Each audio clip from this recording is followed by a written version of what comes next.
En resumen, entonces podríamos enlistar cuáles son las fortalezas y las limitaciones que posee un metaanálisis. Número uno, hablando de las ventajas, pues sabemos que nos ofrecen el mayor nivel de cuantificación y de rigor científico establecido y prácticamente los resultados que se obtienen de un metaanálisis pues es lo que se considera como verdad absoluta o el conocimiento o lo que aceptamos nosotros que sería como un paradigma.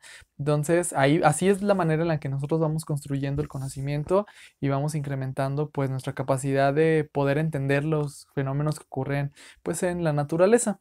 Entonces nos ofrecen la evidencia más válida sobre un problema en cuestión y nos permite además pues dependiendo del tipo de metodología y mediante este tipo de análisis estadístico conocer realmente cuál es la magnitud del efecto de manera global en diferentes tratamientos y que tiene que ver mucho con la homogeneidad de los resultados. Entonces, de alguna manera estamos tratando de uniformar todos estos contextos que a lo mejor en diferentes partes del mundo se realizan y por lo tanto poder llegar a decir o tomar la decisión si sí son válidos o no son válidos. ¿Sale?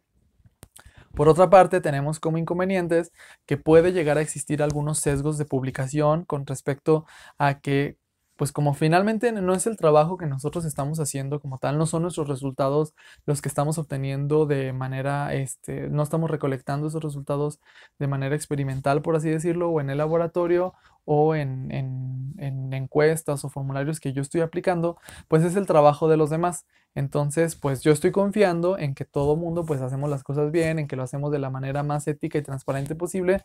Sin embargo, pues si alguna de estas personas falla o miente o sus resultados no son realmente pues como comprobables, entonces, y me baso precisamente en analizar esta información, pues lo que yo estaría también presentando pues tampoco sería válido. Entonces, eso se le llama un sesgo de publicación.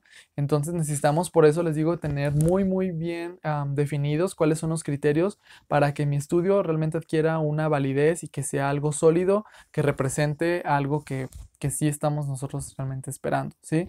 Generalmente también aquí no estamos considerando toda esa información que no está disponible a mi alcance mediante las estrategias de búsqueda o en internet o en las revistas científicas, sobre todo cuando aquellas personas que tienen esa información, esos resultados, no han publicado. Entonces, de ahí radica sobre todo la importancia que nosotros tenemos pues de difundir el conocimiento, de generar este tipo de reportes, de publicaciones, de artículos, porque de nada sirve que eso se quede guardado en un cajón o en mi computadora o en una tesis ahí en un librero si nosotros no lo hacemos llegar a más información, a más personas, a más investigadores allá afuera, que precisamente a lo mejor para ellos esta información también es muy útil. Entonces necesitamos también colaborar e ir todos poco a poquito aportando nuestro granito de arena para llegar a construir algo más grande, ¿sí?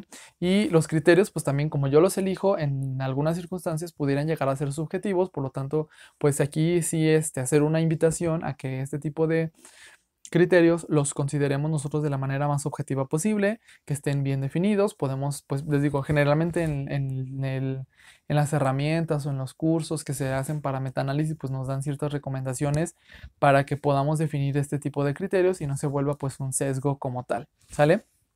Entonces, ya para finalizar, vamos a revisar este tipo de información. Es un ejemplo de un metaanálisis donde vemos nosotros que nos habla precisamente pues de la evaluación que tienen los factores de riesgo cardiovascular en la población española. Es un metaanálisis de diferentes estudios transversales. Es lo que les digo, se está basando en diferentes publicaciones o en diferentes estudios. El fundamento dice, el objetivo es revisar los estudios publicados sobre la frecuencia poblacional de los principales factores de riesgo cardiovascular, lo que es hipertensión arterial, hipercolesterolemia, diabetes mellitus, obesidad y tabaquismo, y combinar sus resultados en una estimación para el conjunto de la población española. Entonces, pues vamos a recabar información sobre todos los estudios que nos reporten resultados con respecto a estos parámetros y entonces ver realmente qué efecto tienen en una población en general, se fijan, o sea, en un país completo. Se realizó una búsqueda bibliográfica seleccionando los estudios que cumplieron los siguientes criterios. Número uno, que fueran diseños transversales, ¿sí? Entonces quedan descartados todos aquellos que sean longitudinales o que sean a lo mejor, pues no sé, de otra categoría. Que sean muestreos sobre población española, entonces ahí quedan fuera los que estamos haciendo, por ejemplo, en Latinoamérica, en Asia, en Oceanía, etcétera. Presentar cifras de prevalencia de al menos uno de los factores de riesgo mencionados. Entonces tiene que tener eso en los resultados.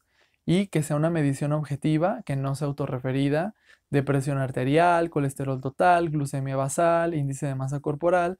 La prevalencia combinada se obtuvo, perdón, mediante el modelo de efectos aleatorios ponderados, esa sería la estadística que usaron, por la proporción del estrato de población investigado que supone el conjunto de la población general española. Entonces, de manera, pues eso fue, vean cómo nos están diciendo muy bien lo que están buscando ellos para poder entonces descartar algunos estudios que a lo mejor no me puedan ser de tanta utilidad. Dentro de esto, pues dice, se identificaron 48 trabajos que en conjunto incluyeron a 130.945 personas. De acuerdo con estos trabajos, los factores de riesgo cardiovascular más frecuentes son hipertensión arterial en los mayores de 65 años, y ahí nos dicen los intervalos de confianza, el exceso de peso en mujeres adultas, el tabaquismo en varones, y en el conjunto de la población española un 23% presenta valores de colesterol total por encima de los 250 miligramos por decilitro.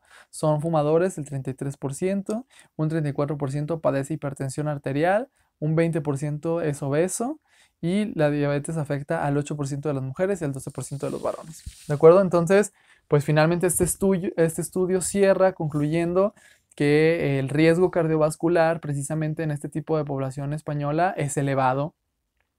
Su monitorización poblacional es fundamental en la planificación de las medidas preventivas y asistenciales. Entonces, pues claro que estamos hablando de que si ya hay muchas personas que ya estuvieron demostrando precisamente la prevalencia de este tipo de factores de riesgo y alguien lo está consensuando, pues es como para tratar de reafirmar o comprobar que sí es importante voltear a ver este tipo de cuestiones o este tipo de datos y por lo tanto tomar cartas en el asunto. ¿De acuerdo? Entonces, pues bueno, por mi parte sería todo. La verdad es que fue muy padre, muy interesante haberles transmitido esta información a través de esta serie de videos. Espero que les haya sido de muchísima utilidad, no solamente en este momento, sino que el día de mañana que ustedes decidan emprender sus propias investigaciones. ¿De acuerdo? Pues entonces estamos en contacto. Nos vemos. Hasta luego.